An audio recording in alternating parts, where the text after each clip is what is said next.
May I now request Professor M.D. Srinivas to come to the dais, please.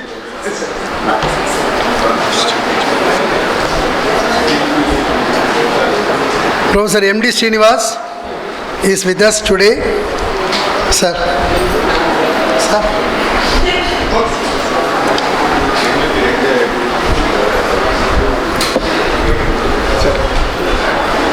He is one of the most distinguished professors in theoretical physics. Professor M.D. Srinivas is the chairman of the Center for Policy Studies. He had his education in Bangalore University, where from he graduated in mathematics, physics, and also postgraduate degree from Bangalore University. Then he did his PhD in physics from the University of Rochester in New York, USA.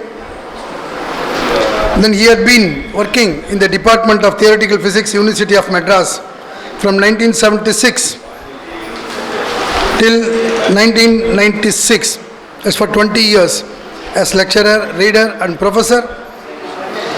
And then he is a senior fellow in the Center for Policy Studies from 1996. Presently he is the chairman. And he is also the founder chairman of this Center for Policy Studies. He is a member advisory board on History of Science, Indian National Science Academy. He is the member of Indian National Commission for History of Science, Indian National Science Academy. He is the vice chairman of Indian Institute of Advanced Study, Shimla. He is a member of Central Sanskrit Board. He is also the chairman of MOP Vaishnava College, and he is also a member in the Indian National Commission for History of Sciences, Indian National Science Academy. I think some of you know that he has been appointed as a member of Indian Council for Historical Research by the central government, along with Dr. Nandita Krishna of Chennai.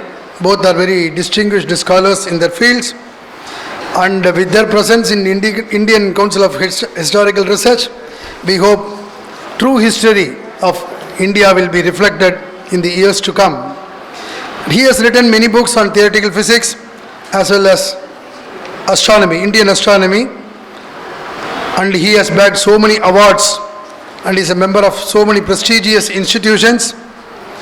And besides these books, so many books that he has published, he has also published several significant papers in theoretical physics, several articles on the Indian tradition of science and technology, Indian Society for Polity in the pre-British period, and on the current Indian economy and polity. I remember one book, Annam Bahu Kurvita, published by their center, and he had been coming to our research institute. He has also given many lectures here, and one lecture was on Upapatti, which we remember very well. And today we are going to have this lecture under Dr. S.S. Janaki Commemoration Endowment. For those of you who might not have known Dr. Janaki personally, her portrait is here. She was the director of this research institute for so many years after Dr. V. Raghavan. She was internationally very well known in Sanskrit, Agama studies, and also in the field of Natya Shastra, literature. She has contributed so much.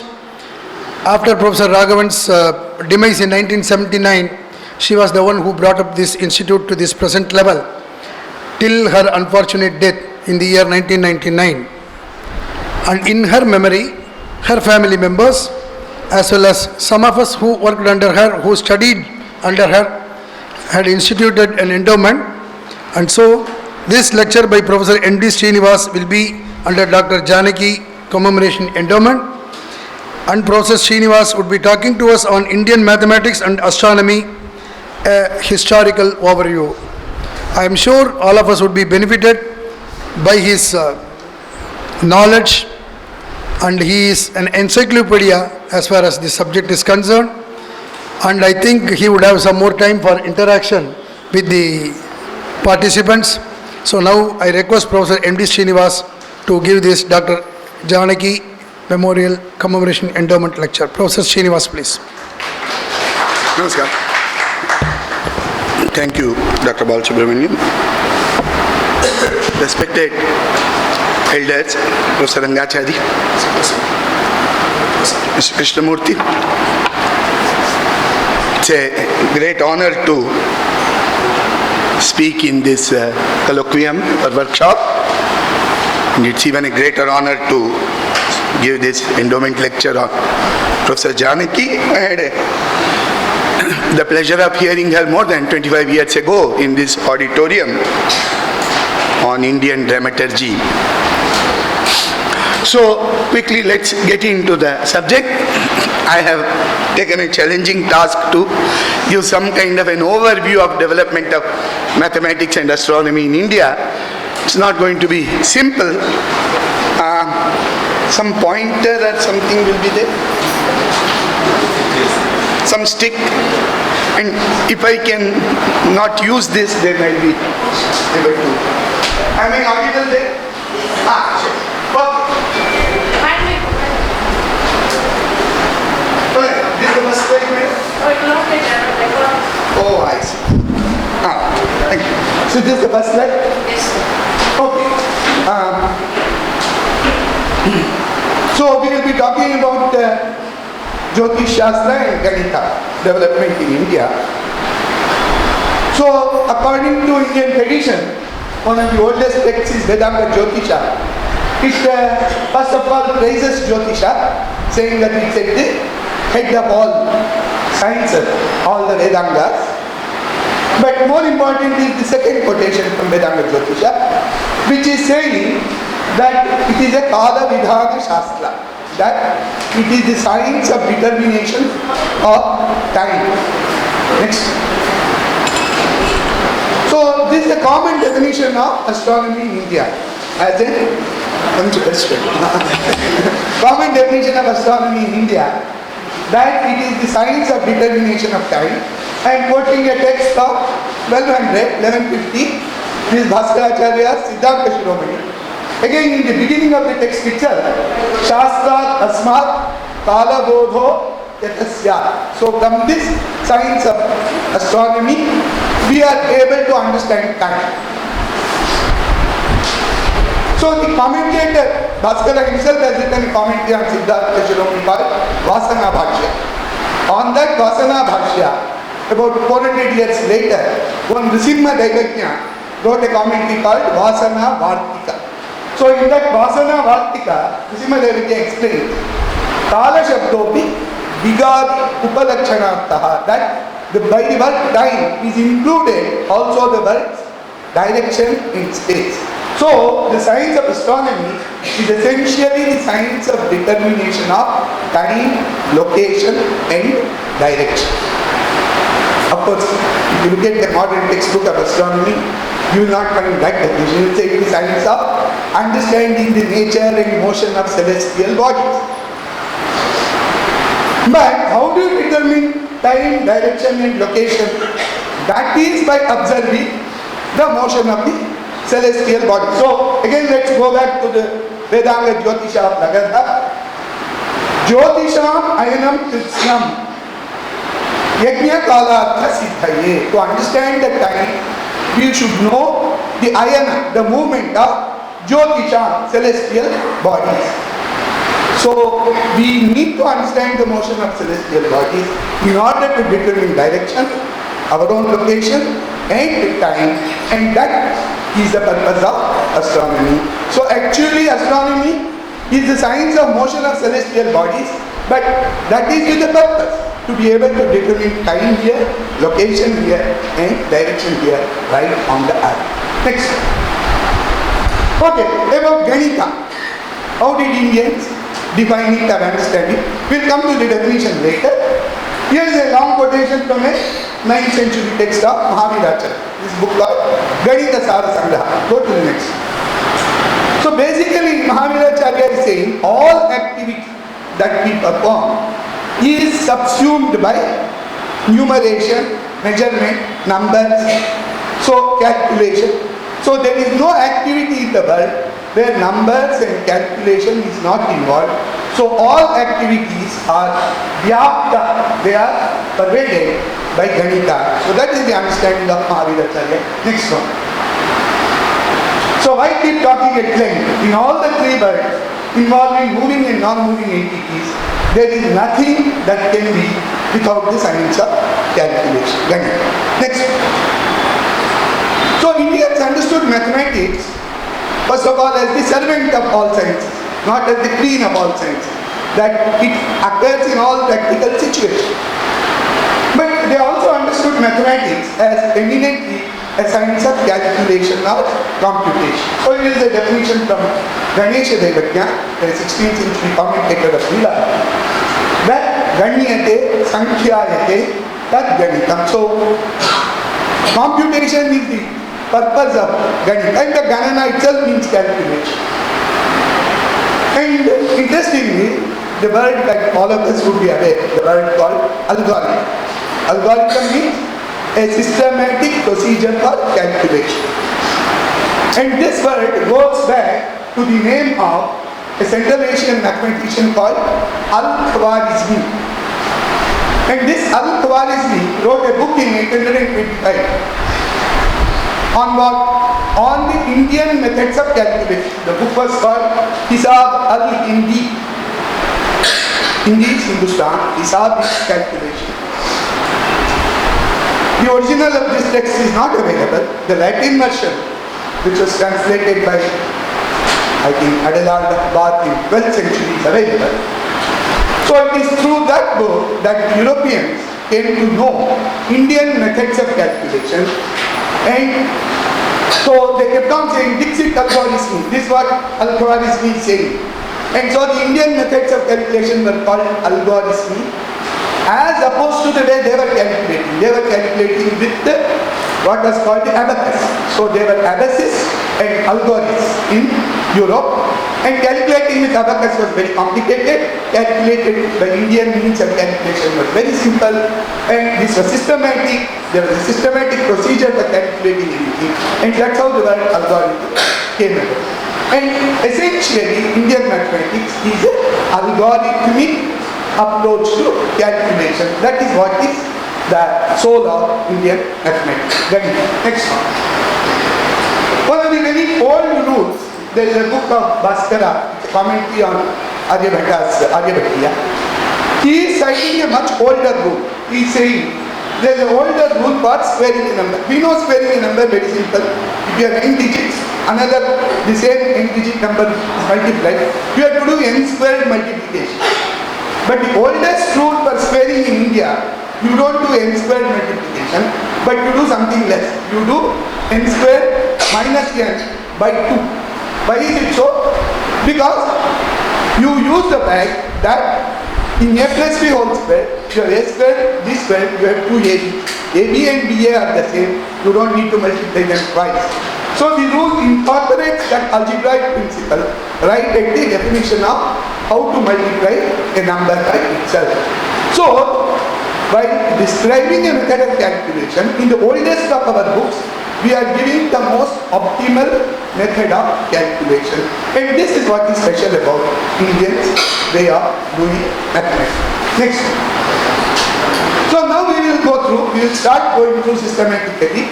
I will only be naming names of many mathematicians and astronomers, will indicate what they did. I will take some time to explain few special issues concerning Indian mathematics and astronomy, and only in those cases we will go to the details. So first of all, the Indian calendar and many of our astronomical notions, they go back to the Vedic corpus. Indian calendar is something very unique. It is not something which is decided arbitrarily, saying a month should have 30 days, or 28 days, or 29 days, or a year should have 365 days. These are all defined astronomically. So a sidereal solar year is the time passed between sun being seen along with a star and the time when sun is again seen with the same star. And that is somewhere between 365 to 366 days. A month is a time from an Amavasya to Amavasya. That is when sun and moon are in conjunction. They are seen in the same part of the sky. And that is somewhere between 29 and 30 days. So it is this, and so a month does not start by a king saying it should start today. It has to start when sun and moon are in conjunction. And if your Panchanga doesn't say it correctly, then Panchanga is wrong. The month is going to start at the time when sun and moon are in conjunction. So these basic concepts, then you know that the Saturn solar year is between 365 to 366 days. This month is between 29 and 30 days. 12 times this month will not be exactly 365. But we have a complicated mechanism by which you add one extra month. 2 such months are added once in 5 years, or 7 such months are added once in 19 years. These are called Adhika Masas. Again, these Adhika Masas cannot be arbitrarily done. There are observational rules as to where the Adhika Masa occurs, and that way the calendar proceeds. So all these basic concepts you will find in Vedas. Not that Vedas are texts of astronomy, no. The concepts you can glean by the various Vedic texts. In fact, many other things, even including what is called the 18-year eclipse cycle of Saran and Yarganis, which is the Vedic Samhita. Then we have ancient archaeological sites, what is called the Harappan civilization sites, which is spread over large part of northwest and northern India and up to western India. It comes down up to Gujarat and it goes up to Haryana, western UP, and it goes up to Afghanistan. This is the Harappan civilization site. You know the wonderful geometrical constructions, the orthogonal roads, the city layout, the water drainage system. All this is based upon concepts of mathematics and astronomy which are applied in the best. Now, the actual texts of astronomy in mathematics start with the famous text called Vedanta Jyotisha, because it is talking of the winter solstice in the Dhanishta Nakshatra. It can be placed at the 3050 BC. It mainly gives computation of the Indian calendar, motion of sun and moon, based upon an approximate 5-year cycle called the Yuga cycle. Then we have the ancient Samhitas called Parashar Samhita, Bijaganita Samhita. Good editions of these are not yet available. Recently, in Parashar Samhita has been edited based upon extracts found in much later texts like the Bhattacharya's commentary on Bharat Samhita and things like that. They also have the same kind of astronomy that's found in Vedanta Jyotisha. They have very detailed discussion of the comets, which are not considered by some of the later astronomical texts. In mathematics, the oldest texts are what are called the Sulba Sutras. They belong to the Vedanta called Kalpa. So, each branch of Veda has its own Kalpa Sutras, which will be Grihya Sutras, Shautra Sutras, Vitrimeda Sutras, Dharma Sutras, and there is a part called Sulba Sutra. Sulba means rope, measuring through a rope. So a gnomon or a pin and a rope were like ruler and compass today. And from that, most geometrical constructions were made. Transformations of one area and another were made. Some basic geometrical principles were also elucidated. All that is contained in the oldest textbooks of geometry called Sulba Sutras. We don't know their date. They are surely prior than 600 BC. Perhaps they go back by one more millennium, even earlier period. So they are for the construction of basically the Yajna Vedis. But they are used in all constructions, civil, forts, temples. So they are for, in all construction, they come in use. Then there are ancient astronomical Siddhantas. Again, properly edited versions of these are not yet available. Vasishta Siddhanta, Parashara Siddhanta, Soma Siddhanta. These all belong to this ancient period. So prior to 500 BCE, we have this large corpus of texts and evidences of development in astronomy and mathematics. Next. So I told you something about Indian calendar. The 27 nakshatra division was the basic scale by which the sky was measured in India. The Vedanta Jyotisha is a very brief text. It There's only 36 verses in the Rit version, 43 verses in the Yajus version.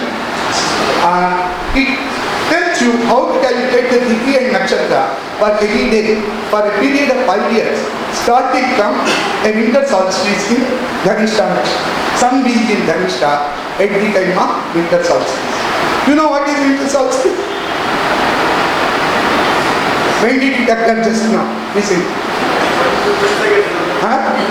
Well, it is not January 15th. It's not Makara Sankranti, it's not Uttara Sankramana. Uttarayana occurs when the sun starts moving north. And that occurs on December 22nd. Makara Sankranti, the sun enters the Makara Rashi on January 15th. About 1400 years ago, or 1500 years ago, these were at the same time. Sun was entering Makara Rashi at the same time as Uttarayana Sankramana was also taking place. Makara Sankramana was also taking place at the same time. But we have stopped doing serious astronomy in relation to observation today in theory. So we in fact do Uttarayana Sankramana also on January 15th, whereas if we were inheritors of this great tradition of astronomy, we would do some ritual on December 22nd, which is the actual day. Now the computational scheme of Vedanta Jyotisha is basically based on this fact. 62 synodic periods. Synodic period is the time when sun and moon are in conjunction to the time when they are again in conjunction, approximately 29.5 days. Sidereal periods are the time when moon is in conjunction with some nakshatra to the time when moon is again in conjunction with the same nakshatra. This is approximately 27.3 days. So what they observed was 62 synodic periods and 67 sidereal periods were identical, and this is roughly about 1830 civil days, and more accurately it's about 1830.9 and 1830.55. So using it, you have a very simple algorithm to calculate the Tithi and Nakshatra, which are the crucial Panchanga elements in Indian sort of calendar. Of course, it makes the solar year to be 366 civil days, which is off by 0.7 days. We all know that solar year is about 365.258. Next. Another interesting algorithm in Vedanta Jyotisha is about the length of the daylight time. I am just giving a graph here because this has been misinterpreted by various people. This graph, and that's the formula. The time is calculated, the day is divided into 30 muhurtas, and the duration of the day is given by this formula. 12 plus 2 by 61 into n, where n is the day number starting from the winter solstice day. On the winter solstice day, the length of the day is 12 muhurtas, and remember the day is divided into 30 muhurtas. So the maximum daytime will be 18 muhurtas, right? And so the ratio between the maximum to minimum, that is happening on the summer solstice day. And the ratio between the maximum to minimum is 3:2. And all the people pointed out that this was something terrible that the Indian astronomers are doing. The ratio 3:2 is never observed on the Indian subcontinent. I mean, it occurs somewhere in the northernmost part of Kashmir, whereas in the observable latitudes of India, in the Indo-Gangetic plain, the latitudes are of the order of 26, 27, 28. But now if you actually plot this length of the day as given, this is done by one Japanese astronomer called Ohach. So what he showed was, if you are away from the solstice, in fact at the solstice point, the sun is moving the slowest. So the change in the length of the day is minimal.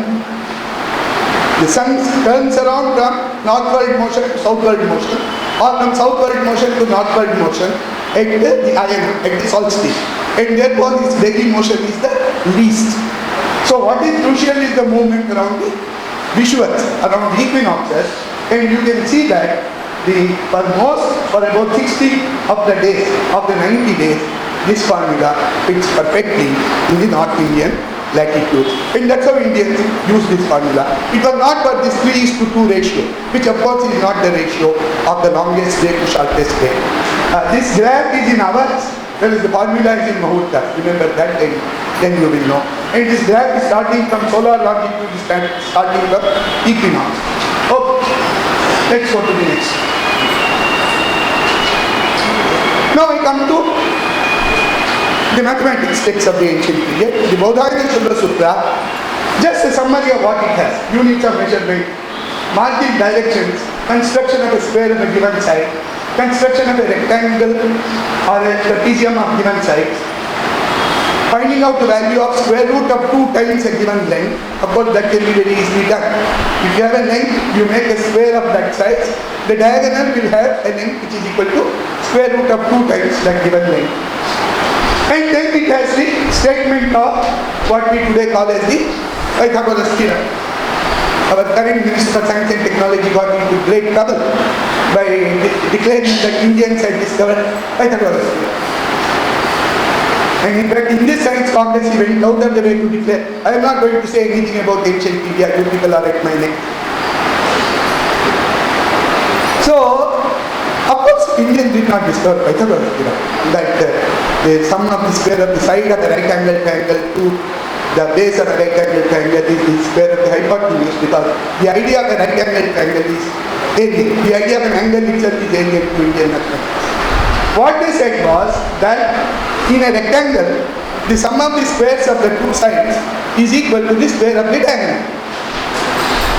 And that's what this Dirgha Chaturashasya Akshya Rajjuhu Parshvamani Tiryangmani Chet Tadbhute Kuntaha Tadubhayam Karoti.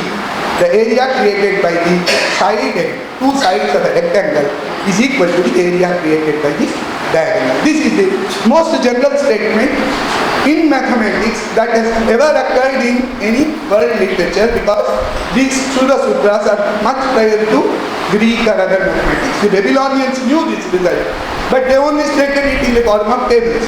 So it is the Indian text which is giving it in the form of a proposition, statement, theorem or doctrine.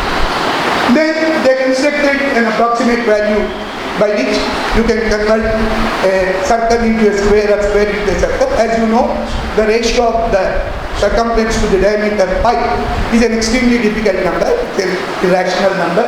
You can only approximate it. So they gave this kind of an approximation, construction. In fact, in recent times, even Ramanujan, before he started doing mathematics, one of the oldest problems he solved was trying to find a better geometrical construction by which a square can be approximately converted into a circle.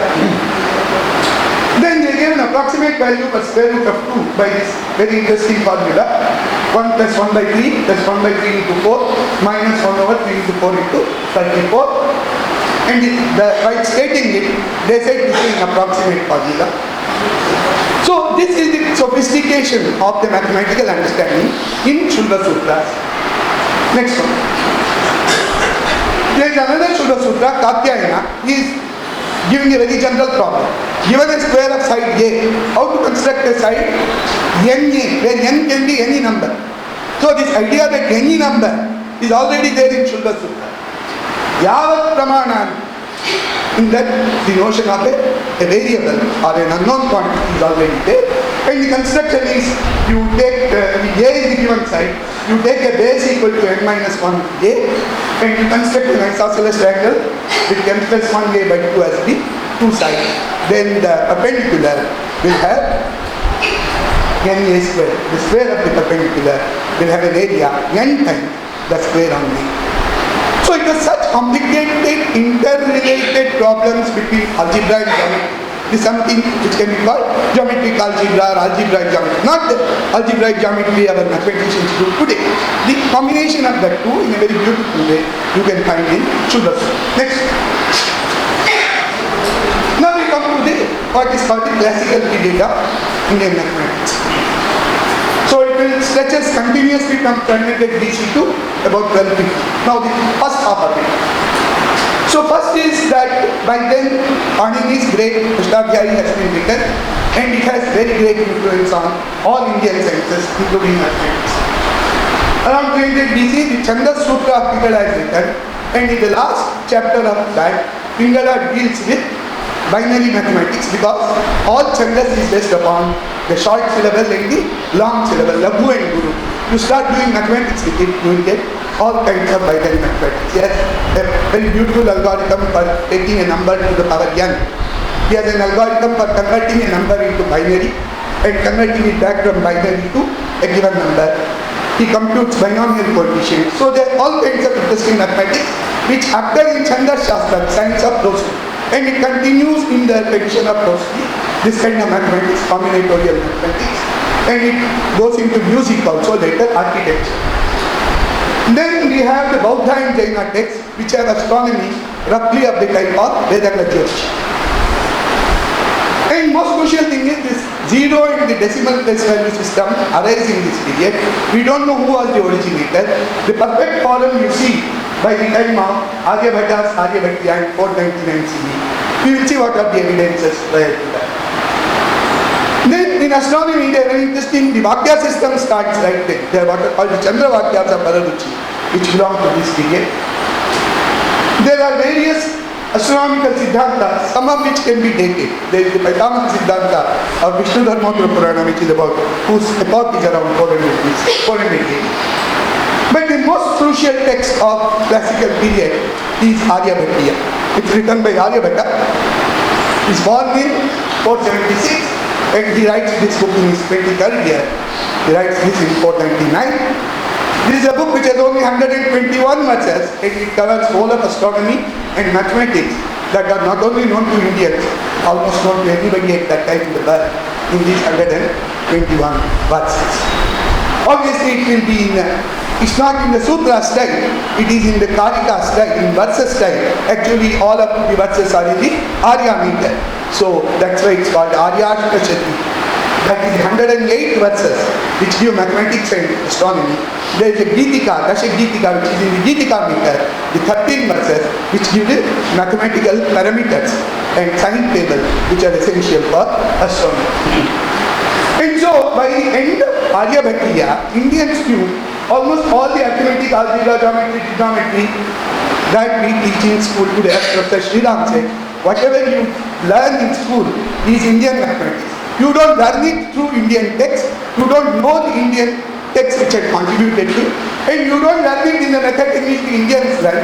You learn it in some hybrid method which is neither Greek or Western nor Indian, and so it is not authentic mathematics that you learn all the time. This Bhaskara I, and he is the commentator of Aryabhatiya.